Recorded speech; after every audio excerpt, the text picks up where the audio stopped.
హరిహర వీరమల్లు. నేను నా జీవితంలో అస్సలు అనుకోలేదు పవర్ స్టార్ పవన్ కళ్యాణ్ గారి మూవీకి నేను రివ్యూ ఇస్తానని చెప్పి. అది కూడా నా ఛానల్‌లో first review. I was just so blessed. Literally నిన్న నైట్ బెనిఫిట్ షో చూసాను 9:30కి. బయట ఫ్యాన్స్ క్రేజ్ చూస్తే అసలు పీక్స్. ఆయనకి ఇంతమంది ఫ్యాన్స్ ఎందుకున్నారు అని ఆయన పాలిటిక్స్‌లో వచ్చినంత వరకు కూడా నాకు అర్థం కాలేదు. Once he stepped into politics history repeats అన్నట్టుగా నిజంగా నాకైతే మాత్రం ఎన్టీ రామారావు గారిని చూసినట్టు అనిపిస్తుంది. ఎందుకంటే మన తెలుగు రాష్ట్రాలని ప్రతిష్ఠించడానికి ఆయన పడిన స్ట్రగుల్ ఏ ఒక్క పొలిటీషియన్ కూడా ఏపీ తెలంగాణ స్టేట్లో పడలేరు కూడా. సో మూవీ వచ్చేసరికి ఓవరాల్గా 16th సెంచరీలో నడుస్తుంది. మన సనాతన ధర్మం అనేది ఈ 20th సెంచరీలో సఫర్ అవుతుందని మీరు అందరూ అనుకుంటున్నారు. That's not true. మనల్ని బ్రిటిషర్స్ పాలించారు, దాని తర్వాత మగల్స్ పాలించారు. ఇంతమంది రూల్ చేసినా కూడా మన కింగ్సే కానీ లేకపోతే మన పీపులే కానీ ఎవ్వరూ కూడా వాళ్ళని గెలవనివ్వకుండా మన సనాతన ధర్మాన్ని కాపాడుకొని వచ్చారు. అలా కాపాడుకొని వచ్చిన ఇంతమంది వ్యక్తుల్లో ఒక గొప్ప వ్యక్తే ఈ హరిహర వీరమల్లు అంటే. So overall story revolves around సనాతన ధర్మం.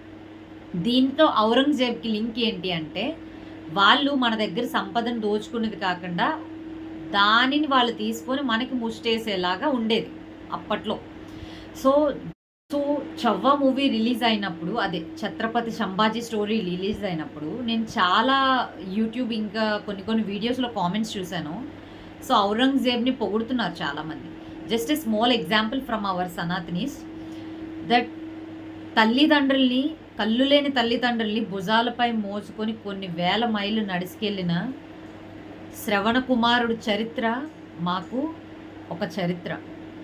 సో కొన్ని వేల మందిని చంపి దానిపై అతని సామ్రాజ్యాన్ని నిర్మించుకోవాలనుకున్న మనిషి ఔరంగజేబ్.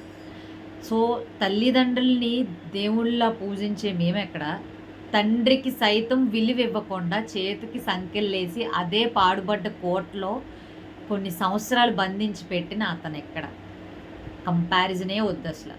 సో ఎవరికి ఎవరు నచ్చారు, ఎలా నచ్చారు అనేది పక్కన పెడితే, సనాతనీస్ ఎప్పుడూ కూడా తల్లిదండ్రులకి విలువిచ్చే మాట్లాడతారు. మన చరిత్రలు అన్నీ చూసుకొని వచ్చిన no one degrade their parents. Aurangzeb అన్నవాడు సొంత కొడుకుని చంపడానికి వెనకాడలేదు, కన్న తండ్రిని చంపడానికి వెనకాడలేదు. సో అతన్ని ఎగ్జాంపుల్గా తీసుకున్నారంటే మీకన్నా మూర్ఖులు ఇంకెవరూ లేరు.